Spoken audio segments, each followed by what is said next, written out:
ఏ దారిలో నువ్వు పోతున్నా, ఏ గండం నీకు ఎదురైనా, ఏ కీడు ఎన్నడు జరగదు నీకు, అమ్మ దీవెనిది నా కొడుకా.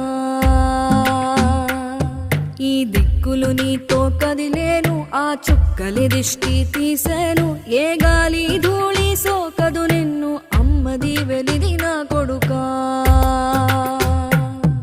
ఏ పిడుగుల చప్పుడు వినపడినా, ఏ బూచోడికి